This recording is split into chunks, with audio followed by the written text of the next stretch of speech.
How do you bring lights to billions of people, prevent millions of tons of pollution, and ensure clean water for everyone? Watch. Every single one of us has the same basic needs: lights, health, water. Yet half the world lives without these fundamentals. We have come up with solutions for 1 billion people. New inventions that create pollution-free electricity, free fertilizer that gets 1 billion farmers out of poverty, simple devices that turn dirty water into clean, drinkable water. My name is Manoj Bhargava, and most people know me as the founder of 5 Hour Energy. After a few years, we became one of the largest consumer products in the world. What is that song? More money, more problems? Success in business brought this problem on. Now we're doing really well. We're making all this money. What do we do with it?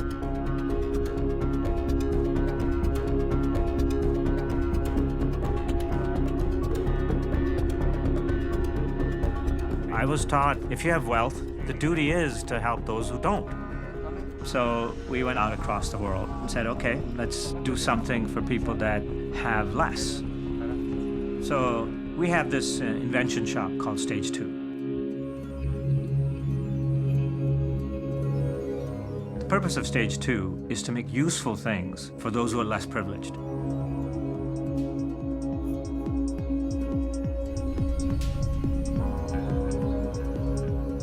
We get to work on some really cool projects here, things that can truly have that global footprint and really impact the world. Everybody in the company says, look, we're part of something a little bit bigger than just ourselves. For us to be able to do something that we really feel is going to make a change in the world on a huge level, it's exciting. It's really about the work. And the work is a great deal of fun.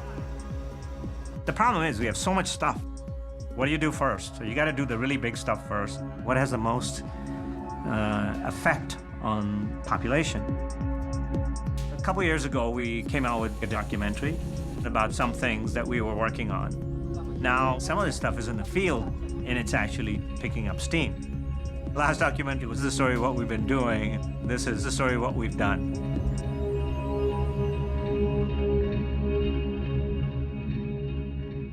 The word philanthropy, I'm sure some of you, most of you know, it's made up of 2 Greek words, philos and anthropos.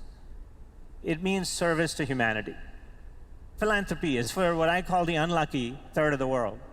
Those who are without any resources, what do they need? That's the big question. And it was only because of my own arrogance that I couldn't come up with the answer until I went to visit. And then I realized, my God, they want and they need exactly what we do, which is to make a living. So we came up with the 3 fundamentals which define a person's well-being. And on those 3, everything else is built. And they were electricity, water, and health. If you have those 3 and you're not lazy, you'll be fine. You'll make a living. The number of things that happen once you have electricity is unending. It's what created all the wealth in the world. Most people don't realize this in rich countries, but billions of people either have no electricity or electricity 2-3 hours a day. If you can fix that, then makes a huge difference in a person's life. A couple years ago, we worked on this process to make electricity with this bike. You pedal for an hour, and you have electricity for 24 hours. The machine is called Free Electric, and the idea is that you can be off the grid completely and never get a bill again. We went out with the bike and the basic battery to a bunch of houses in India. Lo and behold, we found out the bike itself was an accessory. What a person really needs in the villages is a light. Think about it. 7 in the evening till you go to sleep. It's just dark. You wouldn't get much done. One light bulb. Their whole evening is productive. The other things they need is to charge one cell phone. If you can just have those two things, you've really taken care of 85–90% of the requirements of a very ordinary home. One of the things that our guys came up with was something I'd been against all this time. I don't know, they did it just to make fun of me. It's very possible. Billy came up with all of this stuff after I'd told Billy that I really wanted nothing to do with solar. I've been bashing solar left and right everywhere, right? 1, installation costs are ridiculous. 2, nobody's gonna climb on the roof every day and clean it, so maintenance issues. 3, if it breaks, nobody's gonna fix it because you need a PhD to fix it. And so our guys took it as a challenge. So this is kind of what we came up with to make sure that we had something that was portable, almost like your own little generator, for producing power for anybody. 2 years later, Free Electric has evolved from the bicycle itself to a self-contained electricity manufacturing machine.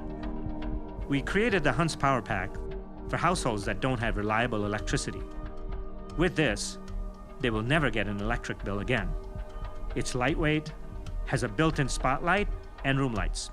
And an entire house can run a fan, a TV, computer, mobile phone, and lights for up to several hours.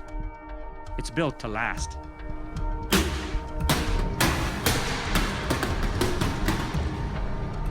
That's why it has a 12-year warranty.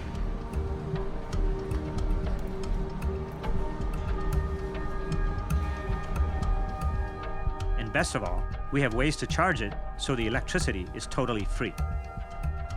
Use the built-in solar panel or connect it to the Hunts Free Electric bicycle. Both will give you free electricity.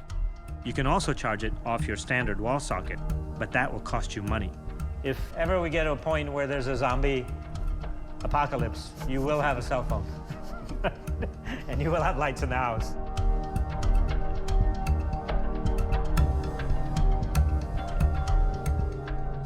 If you think you need more than this, and you take this along with something we came up with, that's one of the coolest things you've ever seen. Looks like a little briefcase here. Now, if you want even more power for free, you can charge it with the Hunts Solar Briefcase. It's easy to carry and really easy to use. Once you set it up, you can leave it be and go about your day. The Hunts Solar Briefcase will charge the power pack in just a few hours. And the biggest thing is that unlike most solar panels, this is not made from glass. So it's tough and low maintenance. With the Hunts Power Pack and the Hunts Solar Briefcase system, you can run a lot of things and never get an electric bill. You can use it for lights, fan, tablet, computer, small TV. If you have one of these, you never get an electric bill. That's the idea of what free electric means. उसको ऐसे धूप के ये सूरज की तरफ है, ये भी करीब 3-4 किलो का है. The machine is still called Free Electric. We went out there and gave it to a few people. What we found out was that it was used all the time. The power pack, it's light enough where you can hang it off one finger. And it's built so if you dropped it from several feet onto concrete, it'll still work. If you gotta get on the road and it's dark out there, it's sort of a flashlight. For a household, you have this as your entire electricity source. You can turn a light on just to have enough light to walk around in. You press another button and it gets you enough light to read. Press another button and it lights up the room. Or if you really wanted diffuse lighting, you can turn it so the lighting will go up. A lot of people are working. Now you can work in the evenings or on a dark day, you can be productive. Where before it was like, okay, you're done. If you have electricity in a school and the internet, the curriculum becomes unlimited. One USB, that's your entire elementary school, or a high school, or electronics degree. If you want to do education, you still have to have electricity, because without which you're not going to get anywhere. The kids, they're reading, they're studying. All of those things we saw in the villages were being done off this one thing. This is how you're supposed to use solar. Portability changed the whole game. We think that this is the answer to electricity for 1 billion people. The way we make decisions for product changes is you have to be able to walk in the shoes of the customer. Asking them only is this much. Walking in their shoes is that much. So you have to look what they're doing with it.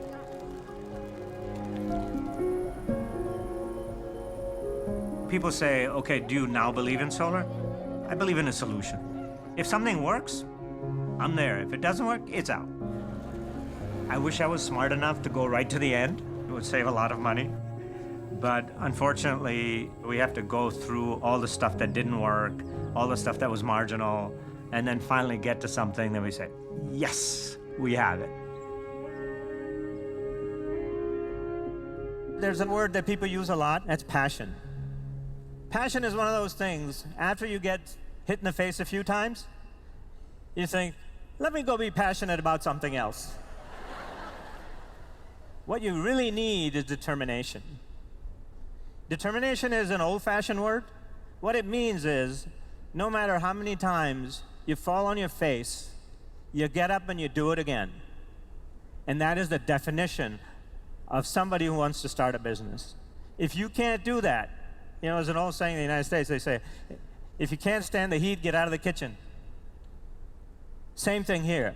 If you cannot tolerate falling on your face a few times, choose a different profession, work for a large corporation. You can get assimilated there, and you really may not have to produce anything forever.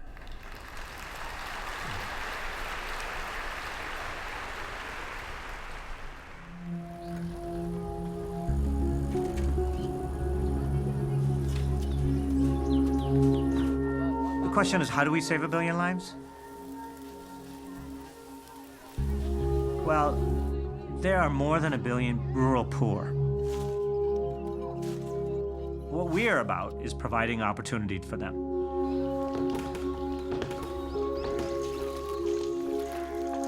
To tell them that we're going to educate you so you can write computer code is not, you know, it's not practical. What you really need to give them is help in what they were already doing.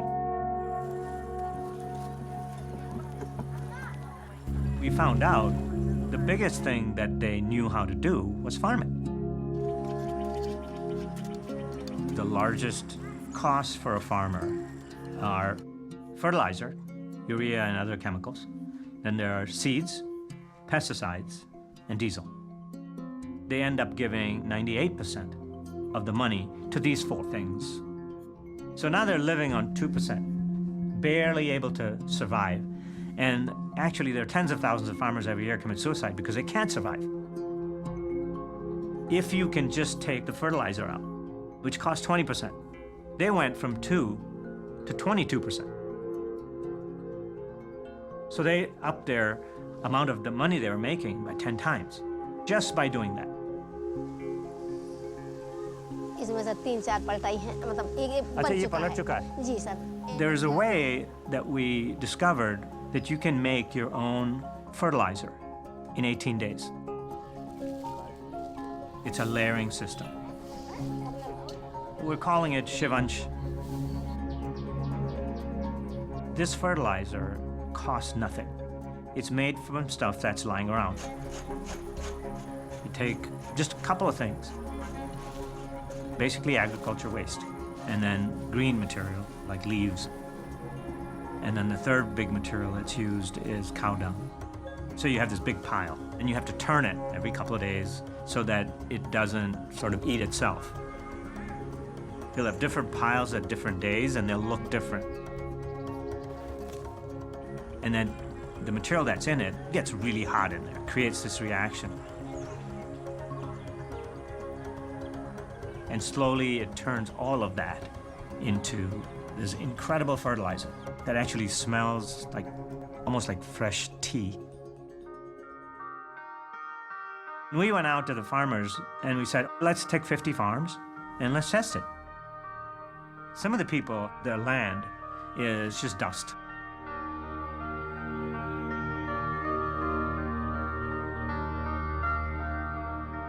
What they found out is when they put this fertilizer on their land, they get amazing amounts of produce.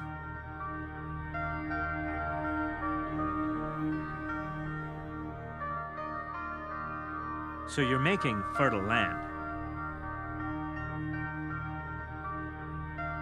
And then the next round actually gets better because the soil is improved.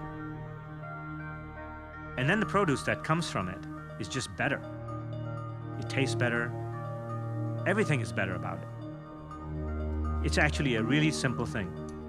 If you eat food that isn't compromised, you're gonna feel better. And when you replace urea and other chemicals with this fertilizer, we found out that the water requirements were lowered. What urea and the chemical fertilizers do is they don't allow the soil to absorb water. So the water stays on top, and then the sun, just evaporates out. So you need more water because very little is going to the plant itself. If you can cut that down by any amount, it has a huge impact across the world. Another side effect of our fertilizer technology is that instead of burning farm waste, it'll be used to make fertilizer.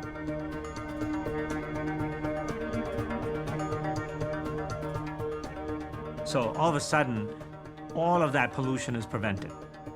It's not only just prevented as in, well, we didn't do bad things. It actually is used for something good.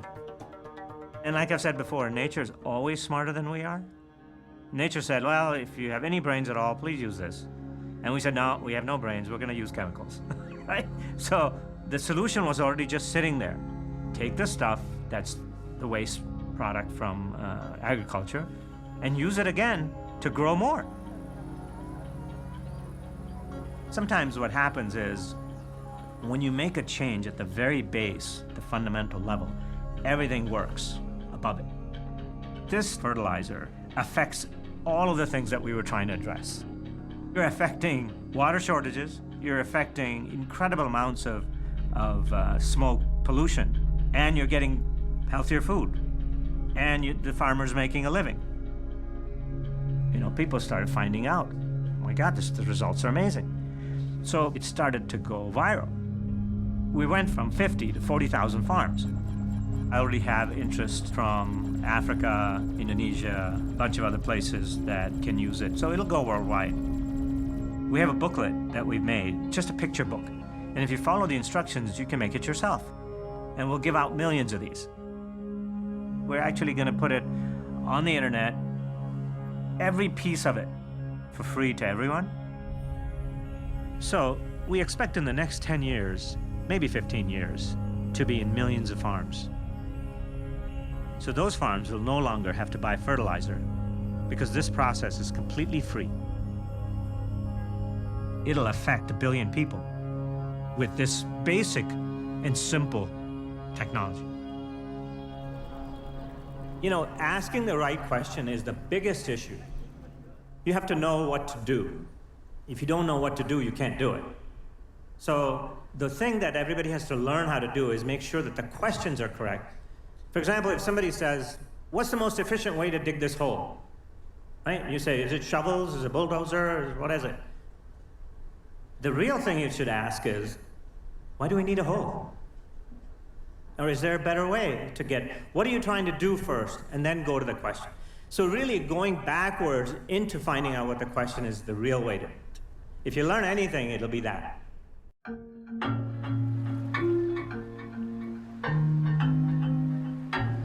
This water crisis is a giant problem, and everybody knows this.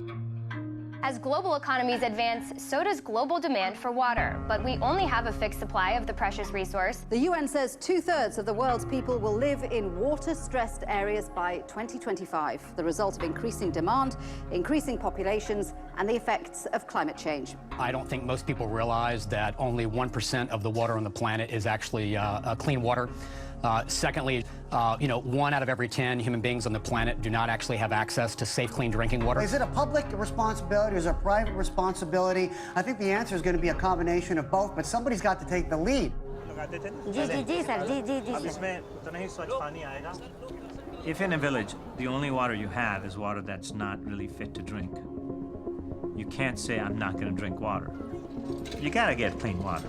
It's not really a choice. Or you're going to be sick. More than half the population of hospitals around the world are people that are sick from bad water. Unclean water is the epidemic.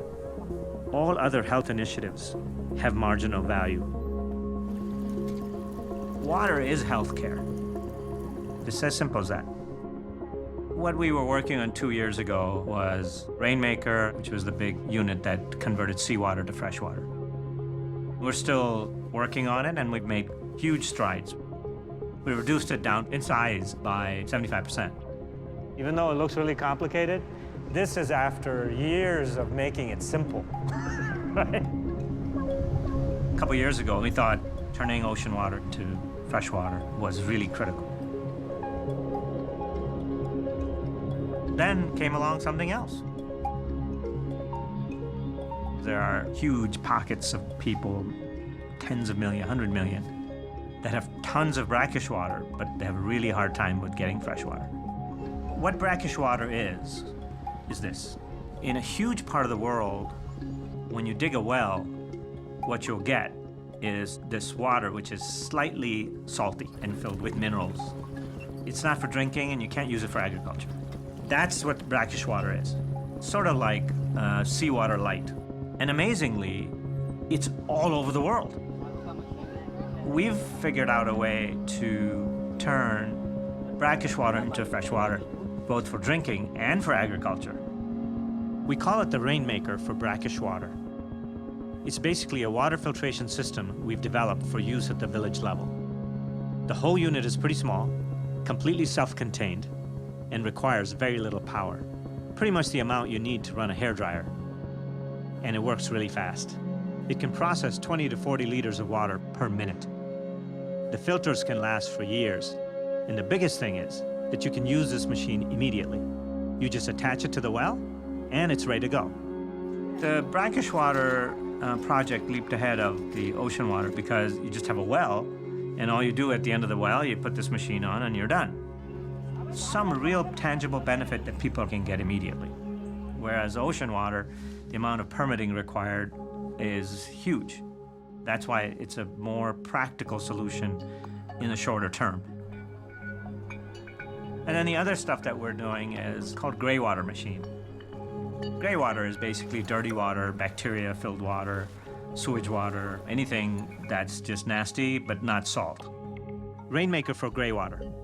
It's small, self-contained, and uses a series of filters just like our other water invention.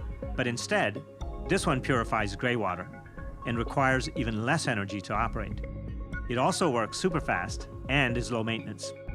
And if you don't have electricity, that's no problem. This version can be used with a manual, hand, or bike pump. The biggest thing is that this can be used immediately, and it can have a direct impact on the health of millions and millions of people right away. We've taken the brackish water machine and the gray water machine to India and deployed them to make sure that at the level of the villages, everything works.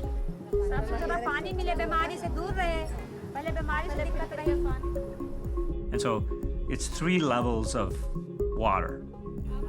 The brackish water seems to be the big one. If you can get enough brackish water turned to fresh, it delays the problem of shortage of water by several years. So if you look at a nonprofit, the problem is, since nobody has to produce anything, it's not very efficient, right? And then a for-profit model, well, I'm not interested, we have enough money. So we came up with this model, which is you run it as efficiently as if it's a real business, but then you subsidize the price to the level where you have zero profit. Well, if I can make this at zero profit, I can make unlimited amount. The ultimate goal of these products is to get it rolling across the world. That's what we need to do. Getting this fertilizer out there, getting electricity out there, getting water out there, that's all that matters. It's not something we're still in the invention shop and we're working on it. It's in the field. All of the projects that we're doing here, inventing them and making them, are going to be deployed by the Hans Foundation in India. जितना भी मेरा काम है वो श्री भोले जी और श्री माता जी की प्रेरणा से और उनकी दिशा, उन्होंने दिशा दिखाई, उसके अनुसार हो रहा है। उन्होंने बताया कि भाई सिर्फ अपने लिए ही करता रहेगा, परमार्थ के लिए कुछ नहीं करेगा। एक एक चीज इस तरह से उन्होंने सिखाई। क्या सिखाया? ये चीजें करके कि विचार क्या है, सोचते कैसे हैं, सही सोच क्या है। अगर सोच सही हो तो सब कुछ मिल जाता है। हम ऐसे काम करेंगे जो पूरे देश का भला होगा, तेरे देश की सेवा होगी। जब तक जीवन में अंधकार रहता है तो आदमी भटकता रहता है, कभी इधर भटकता है, कभी उधर भटकता है। लेकिन जब अंधकार ही उजाला बन जाता है तो हमें शक्ति मिल जाती है। हमारा उद्देश्य होना चाहिए। हमारा तो अंदर से भी हृदय में रोशनी का काम है और बाहर से भी हमारी संस्था ने एक बीड़ा उठाया है आविष्कार करने का। सत्संग द्वारा भी हम लोग एक अंधेरे को रोशनी में बदल देते हैं और समाज की बाहरी वस्तु से भी आपके घर में भी उजियाला हो। हृदय में भी उजियारा है पर आपके घर में भी उजियारा। तो अभी हम लोग उत्तराखंड से शुरू कर रहे हैं कि हर घर में उजियारा हो, यही लक्ष्य हमारा है। हृदय और घर दोनों ही उजियारे हों, इसी वचन कर्म से हम लोग दिन रात सत्संग के द्वारा, अच्छे कर्मों के द्वारा और हर प्रयास से, चाहे वो मेडिकल कैंप हो, चाहे शिक्षा हो, जो भी हो सकता है। बहुत समस्याएं हैं, ऐसा नहीं है ये जीवन आसान नहीं है, पर सबसे मुख्य कारण यही है कि जीवन को जीवन समझ करके और अपने जीवन को धन्य बनाएं। With all of these inventions, the next job is to roll them out across the world. And for that, we're going to need help. Everybody can help if they want to. Let's do something really great.